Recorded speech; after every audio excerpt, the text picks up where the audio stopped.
Yesterday, my family endured one of the toughest days in our lives. Fortunately, my daughter is alive, I'm alive, and we have a God who we trust in to guide us on the path we're walking. I'm doing fine. I'm a little bit sore. I've got some staples, but I'm doing fine. We'd like to thank the Tulsa community for the outpouring of love, support, and prayers that we've received. This community has something very special that very few communities have. We love and support each other, even in some of the most trying times. First, I would like to thank the dispatchers who took this call. I know they have a tough job, but they managed to get the right people to my home when we needed it the most. Second, thank you to the Tulsa Fire Department, who did what they had to do to intervene. You guys are great. Thank you very much. The EMS crews who showed up there were outstanding in how they treated me and my daughter, and they treated her with professionalism and care. Thank you to my law enforcement brothers and sisters. You were amazing. I have seen you work before, and I knew that you would work like the consummate professionals that you are. Thank you to Chief Wendell Franklin and his deputy chiefs, who helped coordinate everything from my home to the hospital. In particular, I want to thank Sergeant Mike Parsons, who somehow found a way to get off his shift and see me at the hospital to make sure I was doing okay. Thank you, Mike, very much. But I'd also like to thank Deputy Chief Dennis Larson, who personally called my wife and made it a point to have people at the hospital to answer her questions. He even called me when I was in the ambulance.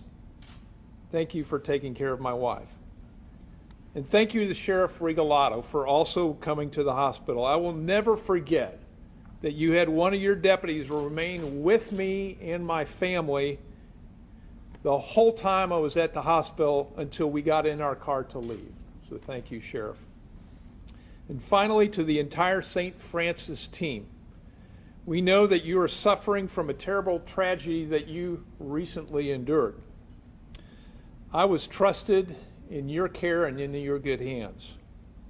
From the top to the bottom, all of you cared for me and my daughter.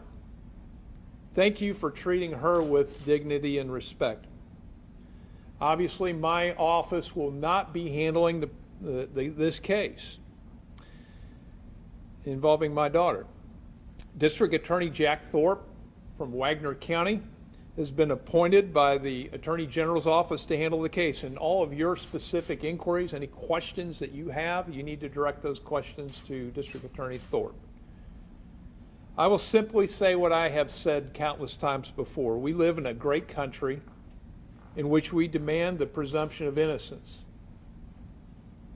It is what makes our country stand above all other countries.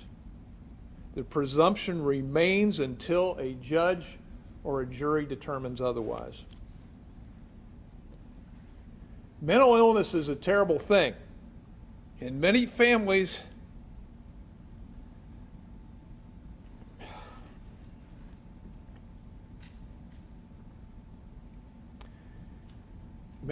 like ours have endured years of anxious-ridden concern for our affected loved ones.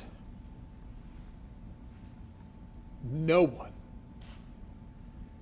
one wants to be mentally ill. You have heard me speak on many occasions of this state and this country's need to address what seems to be an exploding mental health crisis among our population.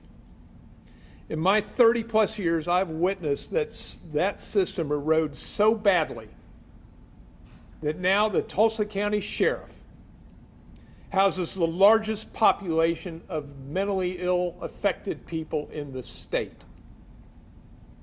That is simply wrong, and we as a state need to do better. In August of 2015, Labor Commissioner Mark Costello was stabbed to death by his mentally ill son at a Brahms restaurant. That was this state's very first public warning that our laws governing the mentally ill and the funding necessary to treat them while also protecting the public was in peril. That was 7 years ago.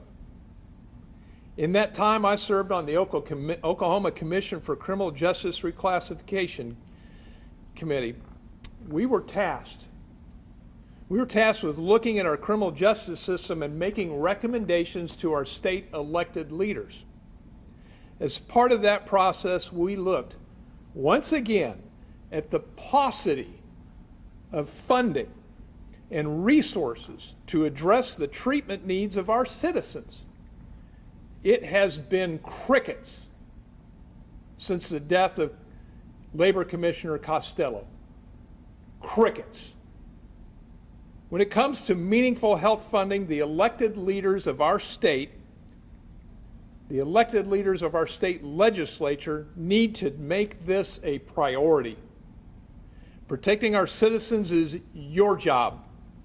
Providing adequate infrastructure to safeguard all mentally ill citizens is your job. All you have to do is take a little personal time. And I don't mean a little personal time in a committee meeting. I mean you, the legislator. Take that personal time, and I want you to talk with a psychologist. I want you to talk with a psychiatrist. I want you to talk with an emergency room doctor. I want you to talk with a patrol officer. I want you to talk with a firefighter. I want you to talk with an EMSA worker. I want you to talk with a COPE specialist. I want you to talk with the Department of Mental Health case manager. You should talk to a prosecutor. You should talk with a defense attorney. You should talk with a judge. You need to talk with court-involved treatment specialists. And you should talk with the parents and siblings of these affected citizens. And what you should talk with them is simple. Ask them what are the issues that these people see. Ask them what solutions they would recommend. Ask them what we can do to protect the mentally ill and the general public. I will guarantee you that you will hear that a lot of work needs to be put in. Stop putting a Band-Aid on a gaping wound. Figure out how to resource this problem. Put the time in to do your homework so that we can get it right. 30 years ago, Oklahoma was in a better mental health shape than what it is today. I started being a prosecutor back in September of '89, and we were in so much better shape that long ago than we are today. I know this state and I know its leaders can do a better job. Thank you.